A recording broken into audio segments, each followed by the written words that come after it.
Man, I don't know how you do it. You were so awesome in this movie. Oh, thanks. You know, was it hard, easy to get back into this guy's skin? Yeah, I actually it was pretty easy. I mean, I'd done so much work, kind of researching and getting ready for the first one, just because the way my schedule had worked out. I'd had 6 months, and that's a really long time for considering if I do a play, it's you can do it in 4 weeks of rehearsal and you're up and running. So 6 months is a really long time to prepare. So getting back into it, I just started getting back into the routine of things that I did before, the first one, and it came back pretty quick. What was important to you about, being able to do the second one? What brought you back? I was skeptical at first that we'd ever do it, actually, because generally anything that's successful, the studio is incentivized to sequelize it, and more often than not, as a moviegoer, I'm really disappointed with the result, and I kind of feel like I've been hoodwinked. You know what I mean? And also, I had a friend who said a really smart thing to me, which was, you got to be careful with sequels, because there have only been 3 sequels in the history of the world that are better than the original.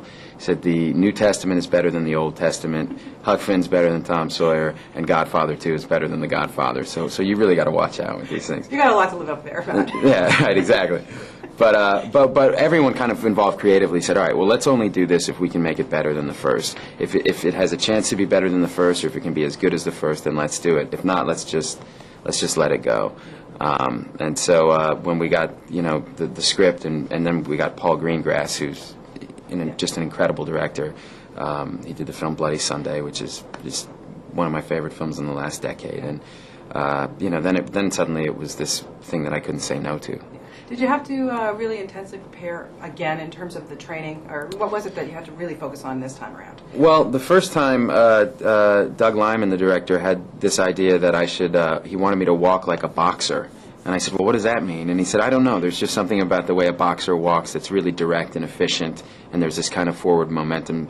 And and he said, I don't know what it is, but I think that's the way the character should walk. So in that 6 months that I had, I boxed. I learned how to box, and I started boxing. And I found it really did help. It changed my body, but it also changed my bearing in a way that I thought was really useful in kind of countering kind of the way that I look as this kind of young guy, like Opie or whatever. It really did kind of help with my eyes, just everything. It was really kind of useful. So I started doing that again pretty intensely before this to try to get some of that stuff Lots back. of running. Lots of A running. lot of running. Yeah.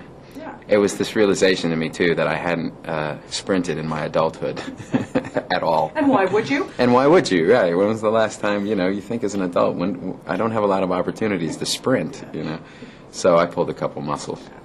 You just reunited with the gang for Ocean's 12. How's that going? It must have been great to be back with everybody. It's great. Yeah, it's really great. It's going really well, and we have about a month left of shooting, and that movie's going to come out in December. Yeah, and Brothers Grimm, holy mackerel, working with Terry Gilliam. Yeah. What was that like? It was everything I hoped it would be. It was really, really great. I learned so much watching him, and I had such a good time with him. The movie's going to come out next year at some point. I'm not sure when. It's got a lot of special effects in it, but I also just feel proud to be in a Terry Gilliam movie that was finished, after the problems he had with his Quixote movie. Well, best of luck with everything. You're just superb in this, as always, and always a pleasure to talk to you. Thanks a lot. Thanks, Matt. All Take right. care.